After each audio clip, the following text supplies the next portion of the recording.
Bonjour et bienvenue. Good afternoon and welcome to this press conference. Afternoon and welcome to this press conference. Je vais maintenant.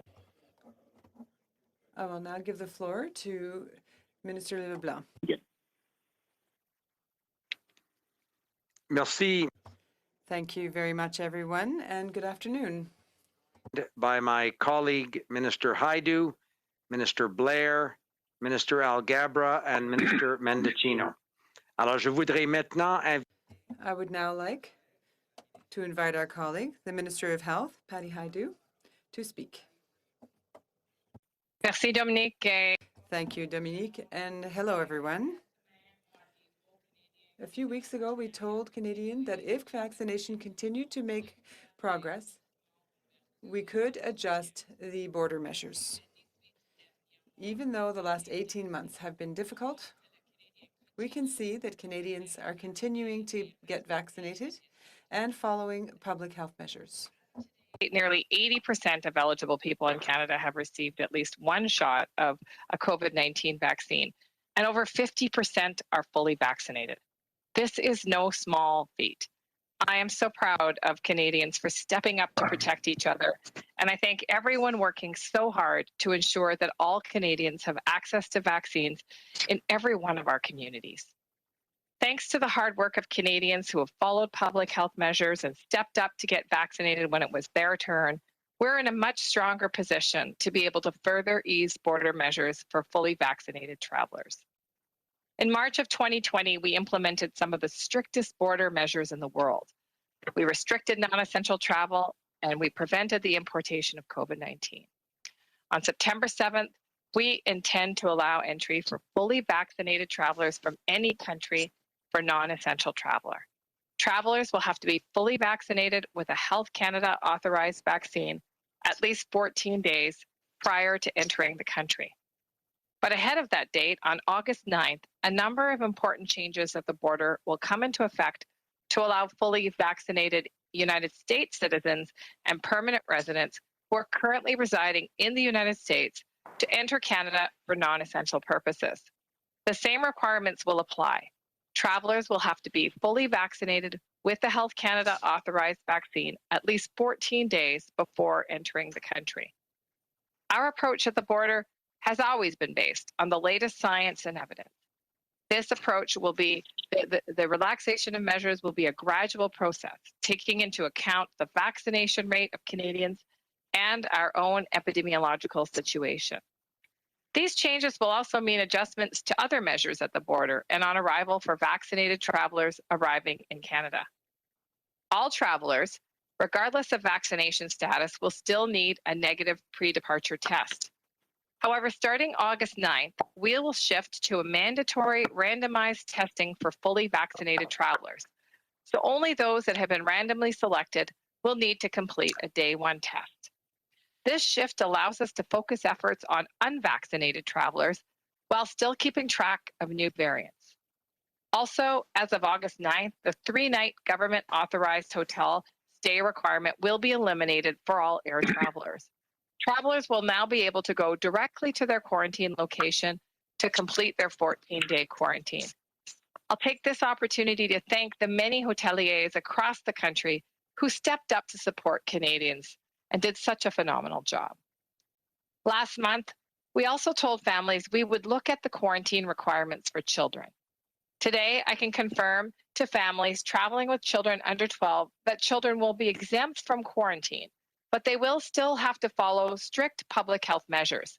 This means they can accompany their parent or guardian out of the house to their destination so long as they avoid group settings like summer camps, school, or childcare for 14 days. The current testing and quarantine requirements will not change for unvaccinated or partially vaccinated travelers. They will still be required to complete their 14-day quarantine as well as day 1 and day 8 tests. It has been nice to be able to see friends and family this summer, but we do see international evidence that the pandemic is not over. Thanks to the hard work of Canadians, things are much better here in Canada. And our progress has been hard-won. It is very important, and we cannot risk it. We are all excited to reunite with friends and family. But if we're going to be able to continue to see this progress, we need to continue to be safe. So please, if you haven't already, get vaccinated. If you know someone in your community who needs help to get vaccinated, lend a hand. And if you're not feeling well in any way, stay home and reach out to get tested. Together, we can continue to protect each other and get our lives back. I really look forward to your questions. Thank you very much.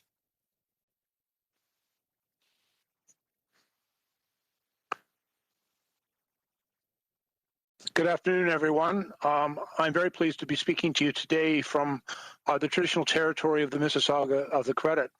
Since the very start of the pandemic, the government has acted with the utmost caution to protect the health and safety of Canadians and to deal with this global challenge. That was the case in the very worst days of the pandemic when we implemented strong measures to secure our borders. And it remains the case now with the approach that we are taking to ease those measures in steps with what we believe to be decreasing risks. Let me acknowledge that this has been very difficult. I had a conversation earlier today with the border mayors of Ontario, and they made it very clear how difficult this has been for their citizens and for their communities. We recognize that people are anxious for the border reopen, but from the outset, we have taken a cautious and careful approach, and we will always put the health and safety of Canadians first. Today's announcement is a step in that direction, while maintaining key restrictions that are necessary to ensure that we can continue to control the spread of COVID-19 and its variants. Starting at August 9th, as Minister Hajdu has indicated, fully vaccinated American citizens and permanent residents will be able to enter Canada for discretionary travel provided that they are currently residing in the U.S. and that they are arriving from the United States. That will be followed on September the 7th by the reopening of our border to discretionary travel, but for fully vaccinated travelers from any country who meet specific entry requirements. If they are eligible to enter Canada, fully vaccinated travelers will no longer have to quarantine upon arrival. The earlier start date of August the 9th for fully vaccinated American citizens and permanent residents is an acknowledgement and recognition of our shared border and our close relationship with the United States.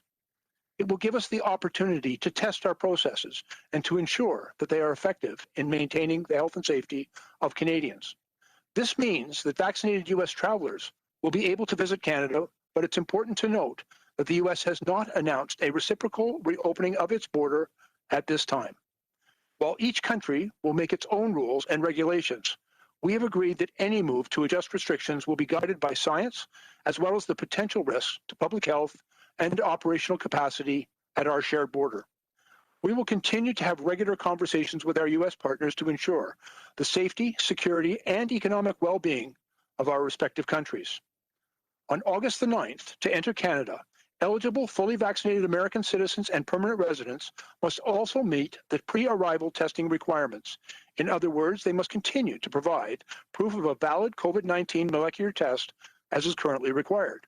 They must also be asymptomatic, and they must provide contact and travel information and proof of vaccination in English or French electronically through the ArriveCan app before arriving at our border. It's important for travelers coming to Canada to have their ArriveCan receipt and documents ready, including a digital or paper proof of vaccination before they arrive at the border. Likewise, it's the traveler's responsibility to plan ahead before heading to the border to ensure that they meet all mandatory requirements for entry. Once at the border, travelers must provide the required information and documents so that the Border Service Officer can determine if they may enter Canada. And they must also answer all vaccination and health screening questions. All travelers must also still present a suitable quarantine plan and be prepared to quarantine in case it's determined at the border that they do not meet all of the conditions required to be exempt from quarantine. Currently, all travelers arriving in Canada are subject to mandatory on-arrival test. Starting on August the 9th, a modified surveillance-based testing strategy will be implemented at select airports and land border crossings for fully vaccinated individuals. There will be no changes to the mandatory testing requirements for unvaccinated or partially vaccinated travelers.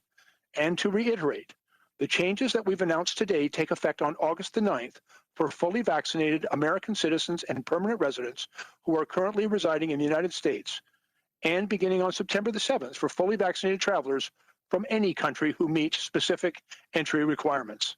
And until then, all foreign nationals coming to Canada for discretionary travel purposes, such as tourism, will be turned away at our border. This includes those who are fully vaccinated. And additionally, as of August the 9th, Canadian citizens and permanent residents traveling to the United States for less than 72 hours will be allowed to take their pre-entry test in Canada prior to their departure, and it will remain effective and in effect for the full 72 hours. Today's announcement follows discussions and consultations with our provincial and territorial partners, as well as our counterparts in the United States and around the globe. These border decisions are guided by facts, scientific evidence, and the best advice available from our public health experts.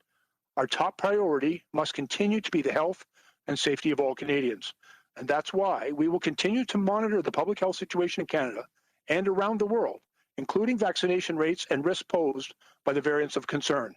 Should the situation evolve in any way which is concerning, we are prepared to adjust our border policies as necessary.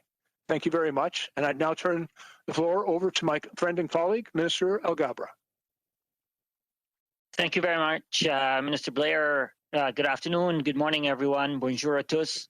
Hello, everyone. I would like to begin by acknowledging that I'm speaking with you from the traditional territory of the Mississaugas of the Credit First Nation.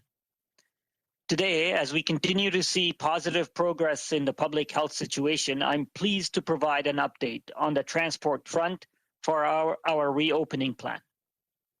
Our government is committed to taking a cautious approach to ensure the safety of Canadians and the safety of all travelers who are authorized to enter Canada.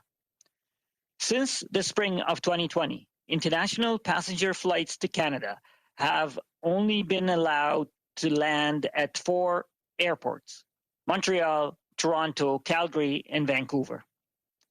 International passenger flights to Canada will now be allowed to land at 5 additional Canadian airports: Halifax, Quebec City, Ottawa, Winnipeg, and Edmonton.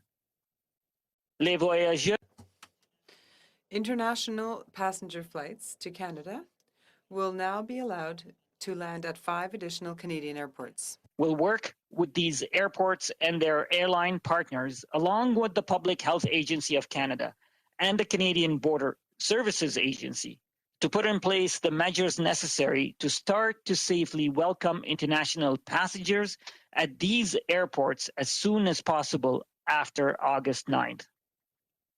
After these 5 airports, we will be prepared to work with other airports interested in reestablishing international flights as international travel volumes and public health conditions evolve.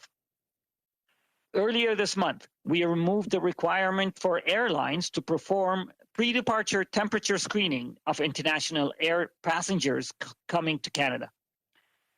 With the public health situation improving, we are also eliminating pre-departure temperature screening for domestic air passengers and passengers departing Canada on international flights, as well as for airport workers. And the temperature screening requirements will be fully eliminated as of August 9th. I want to emphasize that these changes are only possible due to the extraordinary commitment Canadians have shown, following public health advice and getting vaccinated in incredible numbers. So let's keep the momentum growing. If you haven't done it yet, please get your shot. I also want to stress that there are still necessary public health measures that remain in effect, including wearing masks at airports and on board all flights to, from, and within Canada. And all international passengers, vaccinated or not, must still present a negative COVID-19 test result prior to boarding a flight to Canada. I'm also announcing today that the restriction on direct commercial and private passenger flights to Canada from India is being extended for another 30 days until August 21st. Nous prolongeons la restriction. We are extending restrictions for direct flights from India.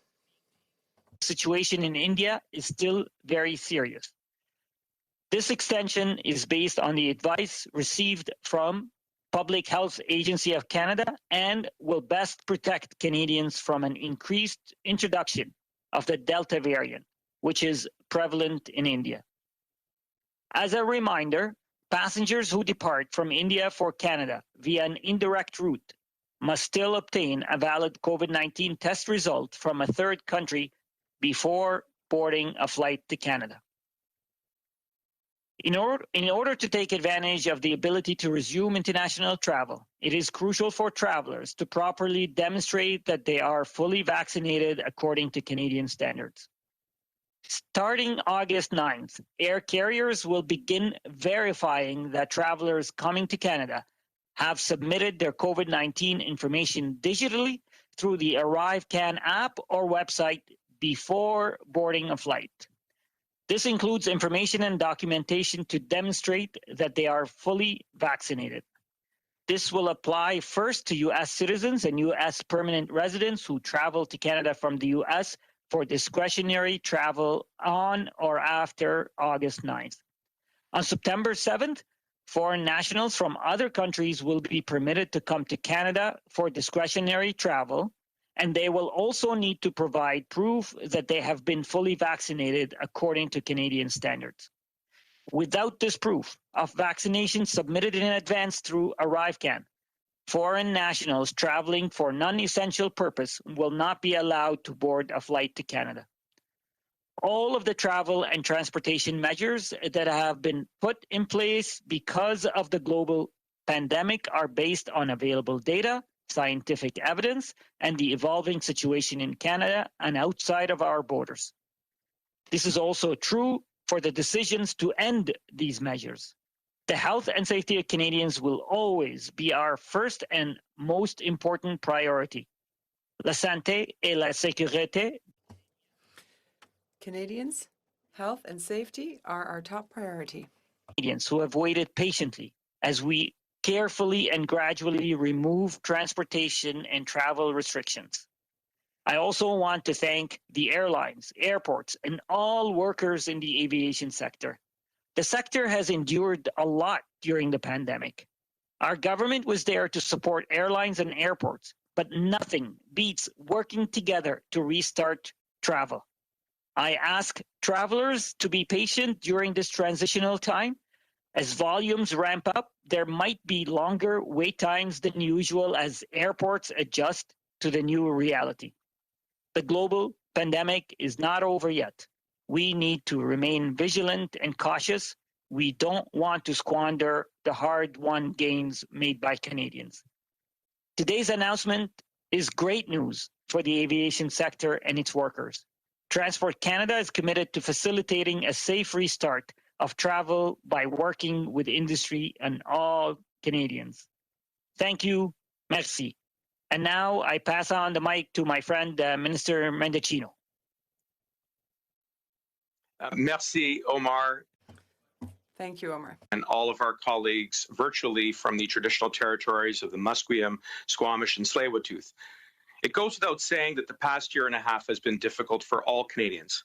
And similarly, there have been challenges for those wishing to come to Canada to work, study, or otherwise begin a new chapter of their lives here.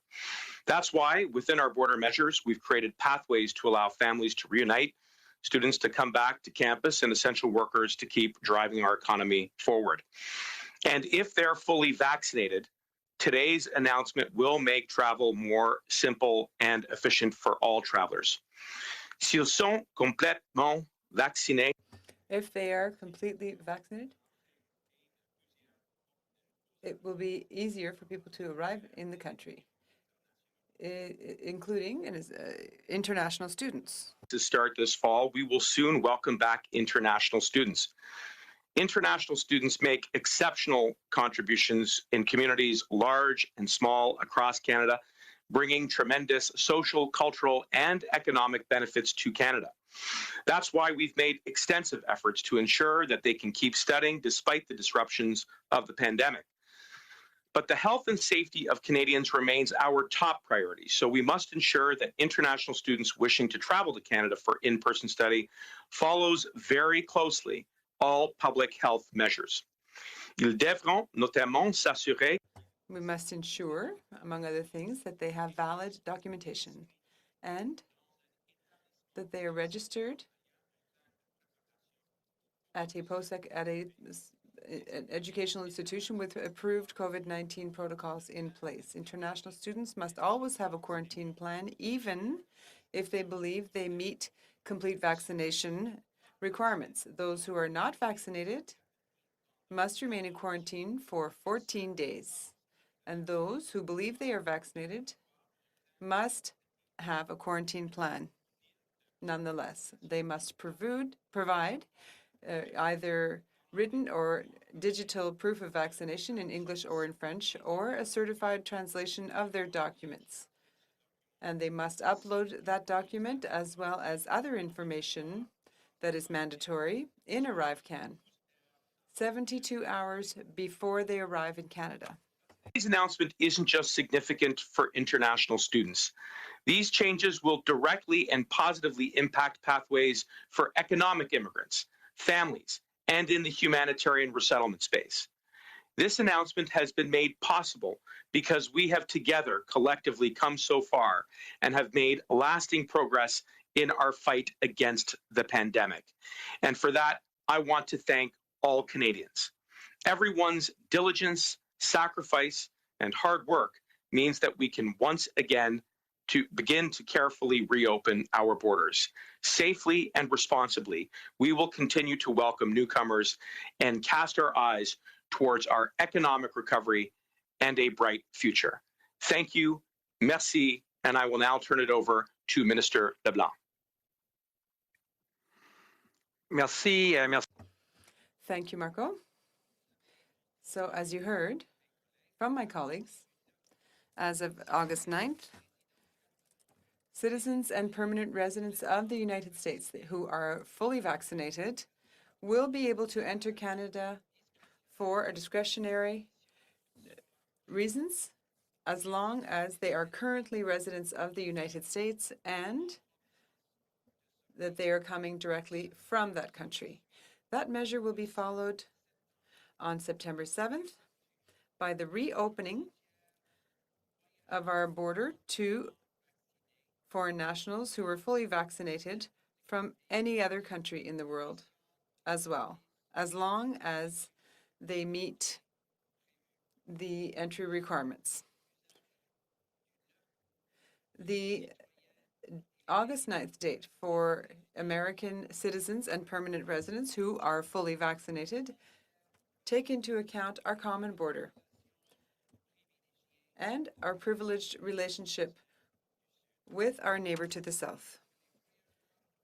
That is to say that American fully vaccinated travelers will be able to visit Canada. But I must emphasize that the United States have not, at this point, announced a reciprocal measure reopening their border the other way.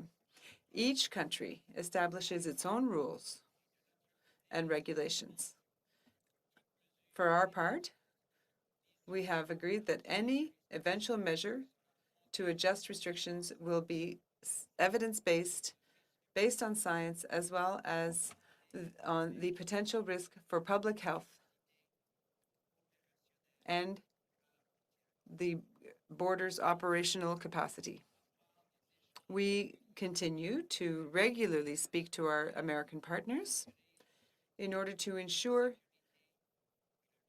the safety, security, and economic well-being of both our countries. Should the situation evolve drastically, we are prepared to adapt our border measures according to our needs.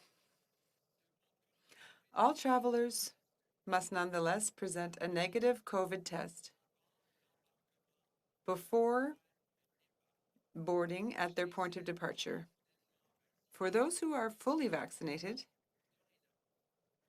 we will henceforth allow random testing as they arrive. So, only selected travelers will have to submit to a day 1 COVID test as they arrive in Canada. Furthermore, as of August 9th, the 3-day mandatory hotel stay in a government-designated hotel will be eliminated for all airline travelers. Fully, or rather unvaccinated or partially vaccinated travelers can go straight to their quarantine site in order to do their full 14-day quarantine. Families with travelers who are 12 and under will be exempted from mandatory quarantine, but will have to comply with public health measures. They will therefore be allowed to accompany their parent or guardian to their destination as long as they avoid group settings. For example, summer camps, schools, and daycares during the first 14 days. No change has been made to screening requirements for unvaccinated travels or partially vaccinated travelers. And now, here is what you should retain from my colleague, the Minister of Transportation's comments. Travelers will be able to land in 5 additional airports: Halifax Stanfield Airport, the Quebec City Jean Lesage Airport, the McDonald-Cartier Ottawa Airport, Winnipeg James Armstrong Richardson Airport, and Edmonton Airport. Earlier this month, we removed the requirement for airlines to perform temperature checks to screen international airline travelers arriving in Canada. With the improvement of our public health situation, we are also eliminating temperature screening before departure for domestic airline passengers, as well as passengers departing Canada on international flights, and for airport employees as well. Screening requirements for temperature will be completely eliminated as of August 9th. I am also announcing today that the restriction of both commercial and private flights carrying passengers from India has been extended for 30 more days until August 21st. Although progress has been made, the situation in India remains worrisome. This extension will better protect Canadians from an increased introduction of the Delta variant, which is prevalent in India. Furthermore, passengers who depart from India for Canada through an indirect route must still obtain a valid COVID-19 test result from a third country before boarding a flight to Canada. And finally, starting on August 9th, air carriers will begin verifying that travelers coming to Canada have submitted their COVID-19 information digitally through the ArriveCAN app or the ArriveCAN website before boarding a flight.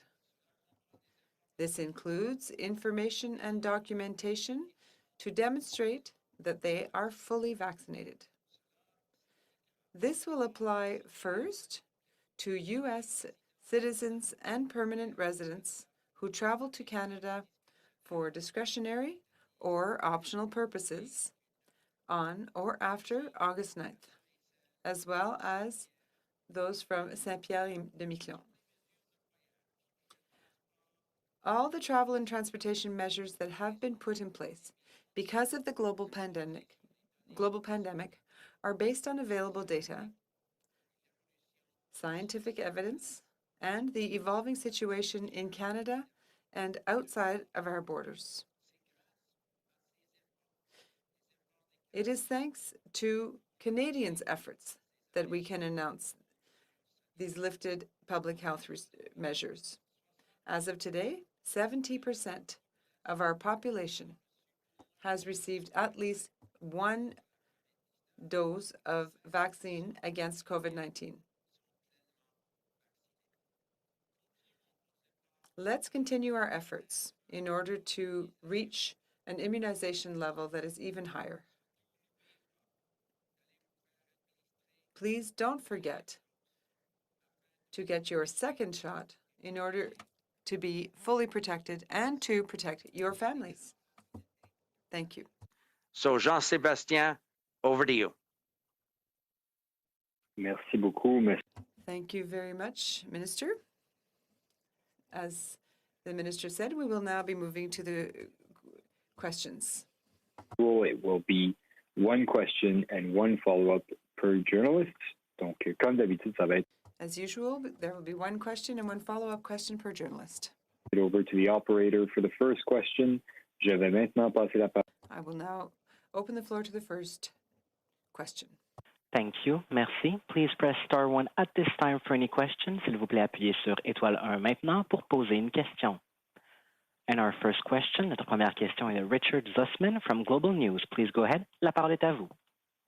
Ministers, I know ultimately this is up to the United States, but what understanding do you have from them around when Canadians will be able to travel for recreational reasons across the border?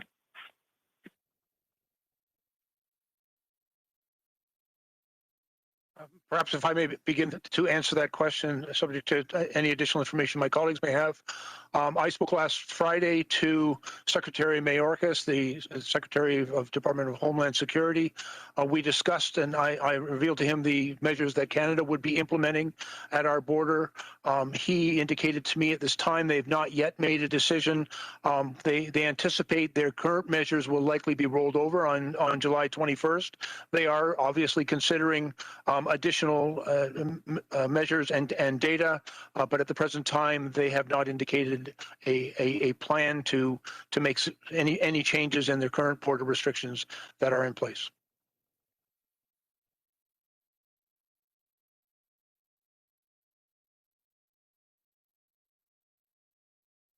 Follow-up? Have there been any conversations around how to treat Point Roberts?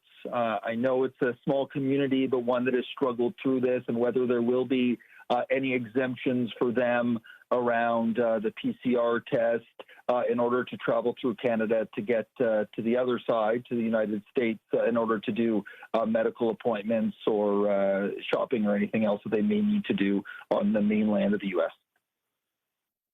And if I may, Richard, respond to that as well. We've had a number of conversations, both with officials in the United States and with BC officials, very sensitive to the very difficult circumstances. Communities like Point Roberts, they're not alone in this, but their circumstances are certainly challenging. With the new measures that were introduced, first of all, Canadians will be able, if they are allowed entry into the United States, to go to the United States and to return if fully vaccinated, exempt from quarantine, and effective August the 9th. The residents of Point Roberts will be able to come to Canada, and they'll be able to enter into Canada if they are fully vaccinated and meet all of our other requirements. If they have they'll still require the pre-arrival test, but that test will be valid for return to the United States and be valid for a full 3 days. We believe that this will facilitate not perfectly, but it's a significant improvement for the people in that community to be able to travel into Canada.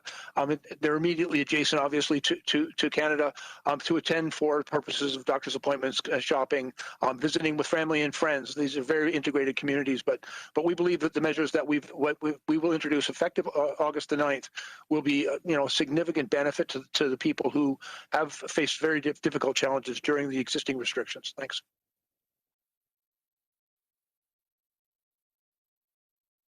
Thank you, Minister Blair. Operator, next question. Opérateur, prochaine question. The next question, la prochaine question est de Lina Dib de la Presse canadienne. Next question, Canadian Press. Please go ahead. Thank you. I wonder if you could specify again the stat, because I heard two different numbers of how many Canadians got their first dose and how many their second.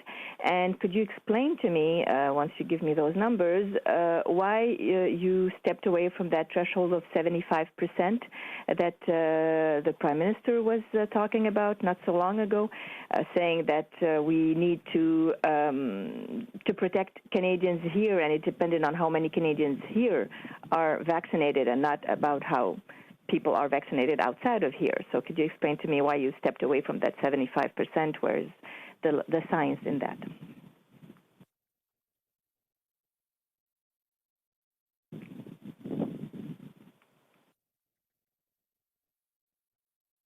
Thank you very much. Merci pour la question. C'est très important.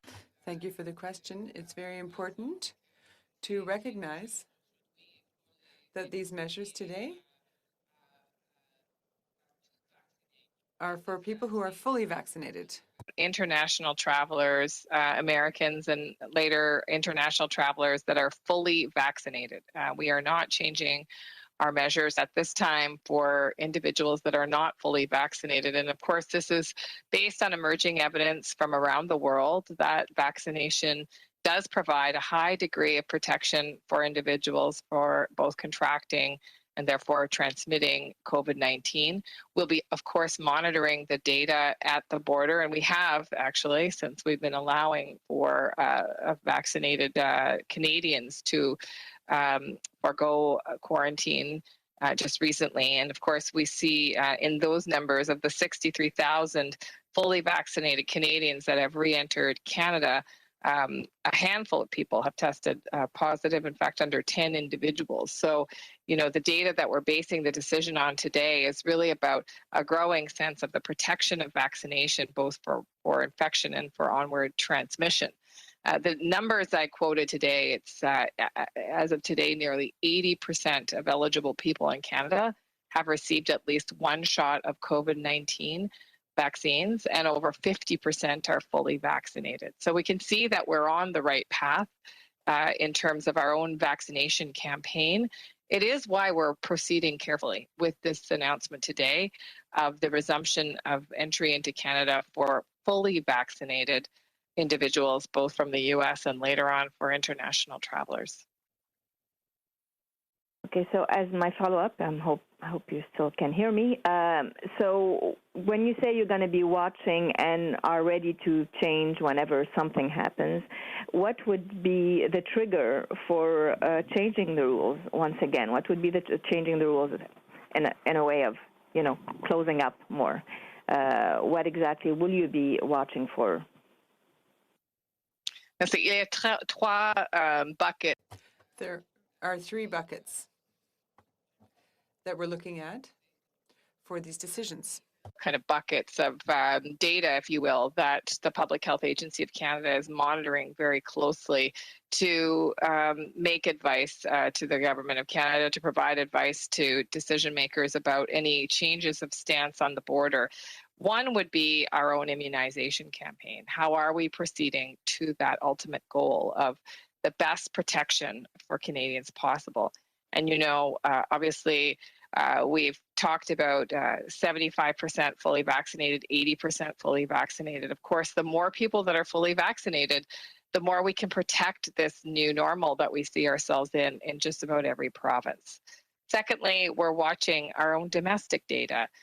What are the case rates in the provinces and territories? Are we seeing a rise in hospitalization or even worse in ICU rates or deaths? These are very important metrics that we constantly monitor with provinces and territories.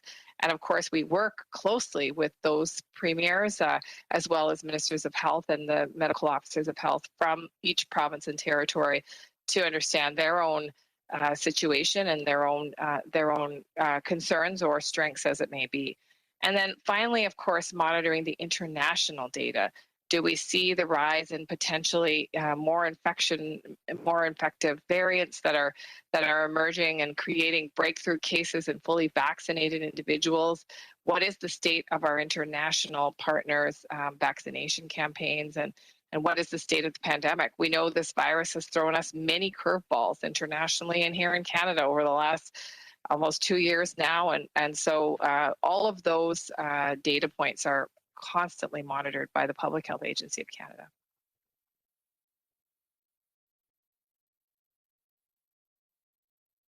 Thank you, Minister Hajdu.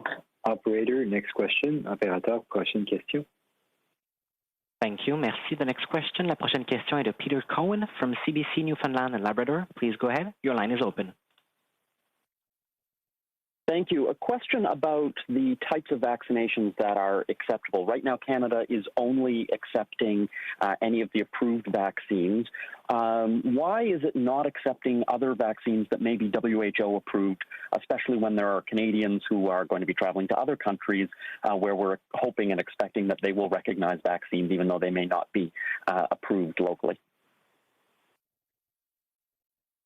Thank you very much for the question. And I will say, first of all, that Canadians have sacrificed a tremendous amount over the past 2 years to keep each other safe. And that's why we're so carefully guarding the progress that we've made. It is also why we're being very cautious around what vaccinations we'll accept as proof of vaccination at the border. Of course, we know that the WHO does have a list of vaccines that they consider safe and effective, and we're monitoring that data with our international partners. And certainly we will adjust our stance as our officials feel comfortable to do so. Again, this approach that we're taking is really built on A, protecting the gains that we've made as a country, and B, using the best possible science and evidence to make these decisions going forward. And a follow-up to Minister LeBlanc about Saint-Pierre-and-Miquelon. I heard him briefly mention it in his French remarks, but I'm wondering, can you explain what will the rules be for folks from Saint-Pierre and Miquelon that want to be able to travel back and forth, especially to Newfoundland and Labrador? Well, thank you for the question. And I, in fact, spoke with the French ambassador to Canada earlier today to inform her and the French Consul General who's resident in Moncton, that we would be making these changes. And there's similar changes that will apply to American citizens or permanent residents of the United States. The Prime Minister received a letter from Premier Fury of Newfoundland and Labrador expressing support for including the residents of Saint-Pierre and Miquelon, the French citizens who are resident at Saint-Pierre and Miquelon, for allowing them to more easily, as you noted, take, for example, the ferry to Fortune, Newfoundland, or we hope some of them will fly to Halifax. They will be subject to the same rules that will apply, as I said, to Americans. The French ambassador confirmed to me that they're able to do PCR COVID tests on the islands of Saint-Pierre and Miquelon, so they will have to have a negative test before arriving in Canada. And if they're fully vaccinated, as a great percentage of them are, they will not have to be subject to a quarantine rule, and they can visit Canada. So we think of those thousands of people that have been on those islands in the Gulf of St. Lawrence for the last 18 months, and we look forward to welcoming them safely to Canada after the 9th of August.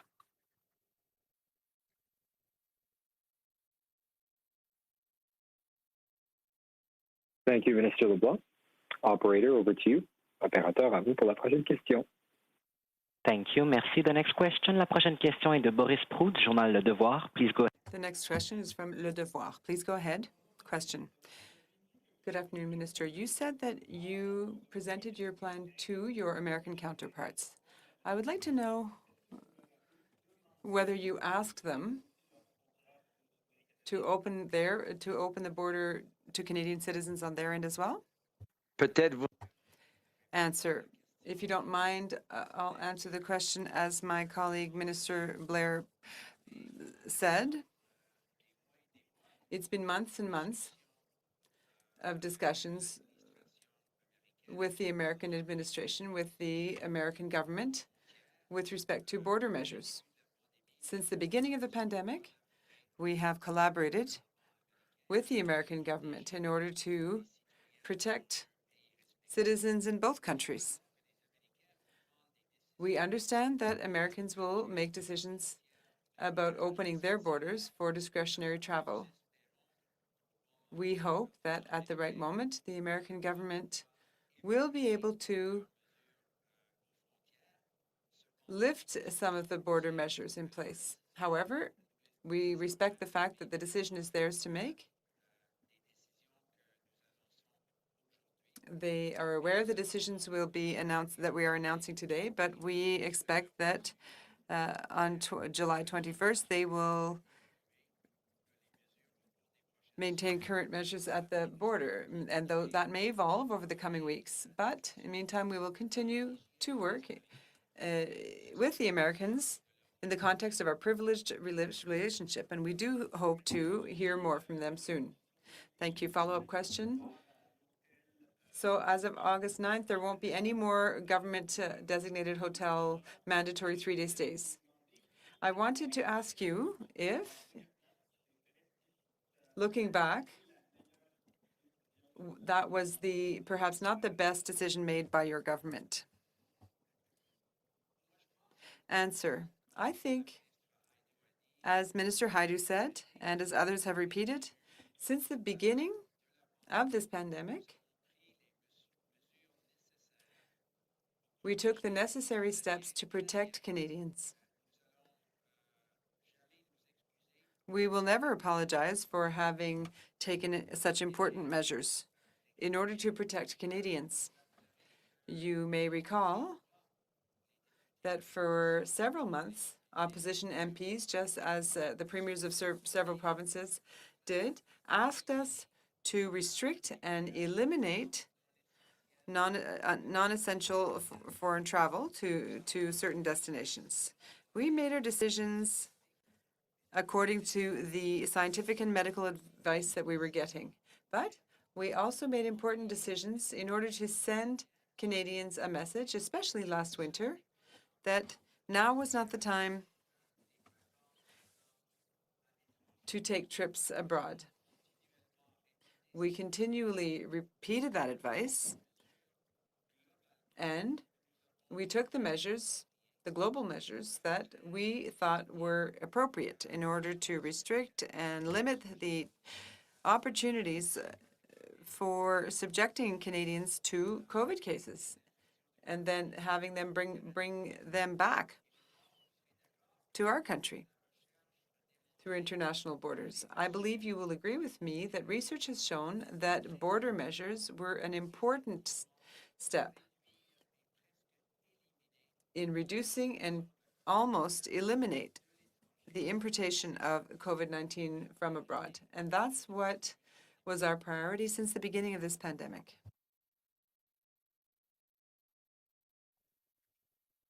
Merci beaucoup, Monsieur. Thank you, Minister. To you, operator, for the next question.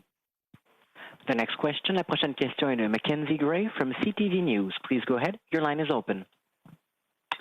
Hi, my questions are for Minister Hajdu. Obviously, in the announcement today, you're making changes about kids under 12 no longer needing to quarantine. Why is the government not changing that right now for Canadian citizens? Because there's many families who live outside the country who are Canadian citizens who would love to be able to come back to Canada and see their grandparents and other family members. Why is that change not immediate?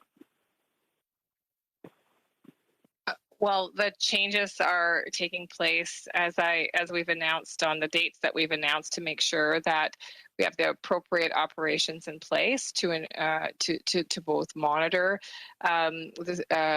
parents and families that have children. Of course, these families will still receive check-ins to make sure that they are abiding by the public health measures. But more importantly, Mackenzie, you know, we're taking these measures with the confidence in Canadians that they will abide by the new rules. We understand that it was quite a hardship for families to quarantine with their children for those 14 days. These relaxed measures do allow parents to bring their children with them on errands, for example, but ask parents to avoid bringing their children to not bring their children to areas where there's congregations of people, including schools and playgrounds and daycares. And why is that important? That's important because, of course, children can catch COVID-19. They can become very sick with COVID-19 and they can transmit COVID-19. And we want to protect the upcoming school year. Children still are not able to be vaccinated. We don't have any pharmaceutical companies yet who have applied for a vaccine for children. Of course, we'll eagerly review those applications as they come in. But children remain vulnerable, and so do their communities. And so this measure allows for families to have some degree of functioning. For example, as I said, to be able to take care of the kinds of activities they need to, but also we expect that parents will continue to protect their communities and their families at large. Thanks. There are a number of people who have received a mixed schedule of vaccine, whether it be a shot of AstraZeneca first, Pfizer second, or mixing and matching mRNA vaccines. Are you concerned that countries that are using vaccines that Canada has not approved, such as Sinopharm or Sputnik, will not allow Canadians in who received a mixed dose as a retaliatory measure for the fact that we're not allowing people in who used their vaccines? I can't speak to the motivations of other countries, but I can speak to ours. And we have been, as I said, very rigorously following the advice of our public health authorities, who are most comfortable, as I said earlier, with accepting vaccines that we have studied here in Canada to receive Health Canada approval. Each vaccine has to go through a rigorous analysis, and we have access to all the data. So as we continue to understand the effectiveness of other vaccines that have been developed in other countries and other settings, we'll continue to work with those partners as well as the WHO. And undoubtedly, as vaccine campaigns get underway and we have better real-world data around the effectiveness of those vaccines, we will be able to adjust our measures. But for now, given that we know these vaccines, we know their effectiveness, that is the choice that we've made, and it is on the advice of our public health authorities.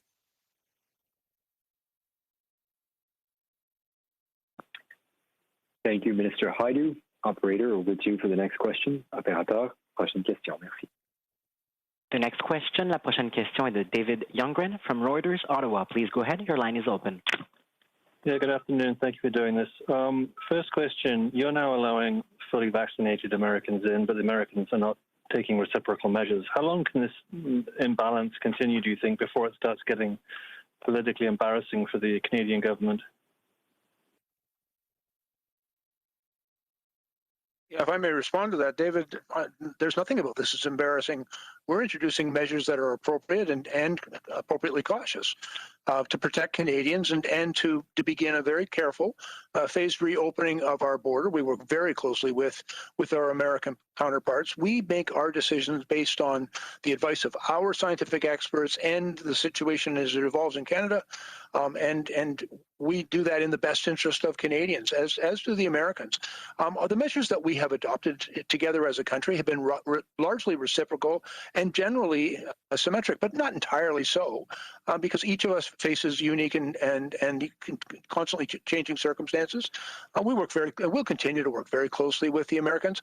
I'm confident that as the situation continues to improve in their country, that we'll be able to maintain, a reasonable balance in the measures. But we're doing what's right for Canadians, and we're doing it based on the advice that we're receiving from Canadian medical advisors. Thank you. And secondly, perhaps a question to Minister Hajdu. The Delta variant seems to be spreading rapidly in the States. The British government is engaging in an opening up program, which has been widely criticized. So I know you say that only fully vaccinated people will be allowed in, but what would you say to people who think this is just too much of a risk, that allowing people in from Britain and the States, given what's happening with Delta? Well, thank you for the excellent question. And, your question reflects the thinking that we've had guided again by the public health authorities. And that is why we continue to maintain that all travelers are required to do a pre-departure test, regardless of their vaccination status. This also helps to eliminate any asymptomatic infections in vaccinated individuals who might not think that they have contracted COVID-19. And again, I'll point to the early but emerging data from the earlier measures that we put into place to allow fully vaccinated Canadians to enter without the requirement to quarantine. And of the over 63,000 Canadians that have entered with those relaxed measures and with full testing, by the way, on day one, we've identified under 10 individuals that have been positive. These are infinitely small numbers. Nonetheless, your question also speaks to the need to continually monitor that data, not just at the border, but certainly our own domestic data and the learnings of the many international partners that are very unfortunately seeing a significant increase in infections, including the United States. Thanks. Thank you, Minister Hajdu. And operator, over to you for the last question today. Donc, opérateur, à vous pour la dernière question. The next question, la prochaine question est de Juliane Lapointe de Radio-Canada. Please go ahead. La parole est à vous. Bonjour, j'aurais une question. I have a question about children. Children will no longer have to quarantine, but they must avoid certain group settings. Can you please explain what you mean by collective settings, what is included, and is that not a bit of a vague directive? Julien. Well, Julien, maybe I can offer some clarifications, and perhaps any colleague who wishes to add some comments could do so. I think what I said, and we understand the situation very well, the family situations when they're traveling, especially after all these long, difficult months, who have children who were unable to be vaccinated because for the moment, vaccines haven't been approved for children. We are fully aware of this difficult situation for families who do wish to travel safely. The advice that we received from Dr. Tam and others is that there will be no mandatory quarantine for children, the 14-day quarantine, that is, if they are accompanied by parents or a guardian who is fully vaccinated or who are fully vaccinated. However, provincial health measures still must apply. So families must familiarize themselves with local directives that apply and local health measures in place. And we also advise these children to avoid places such as schools and daycares and other group settings where there's a great deal of transmission capacity. If a child in that setting had COVID-19.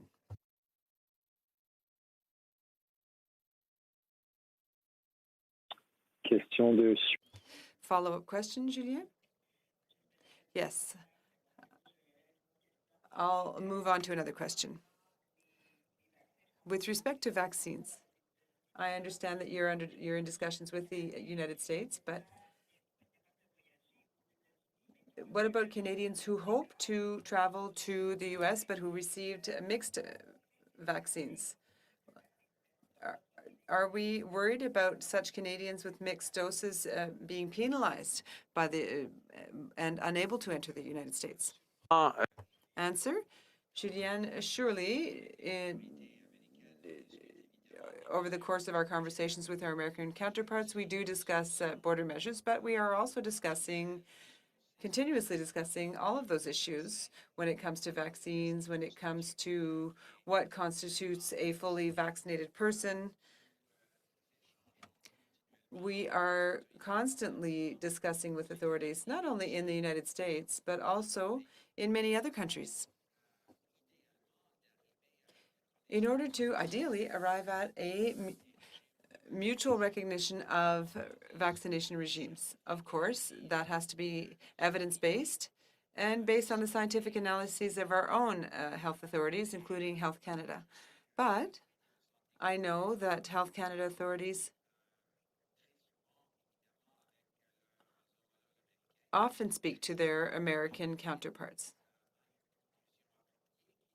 In order to arrive at an appropriate conclusion that will not prevent Canadians, as you said, from potentially traveling to the United States, when those Canadians followed their own health authorities' guidelines, advice, and directives. Merci, monsieur. Thank you, Minister. This brings this press conference to an end. Of today's press conference. Thank you for being with us. Merci d'avoir été parmi nous. Thanks a lot. Merci.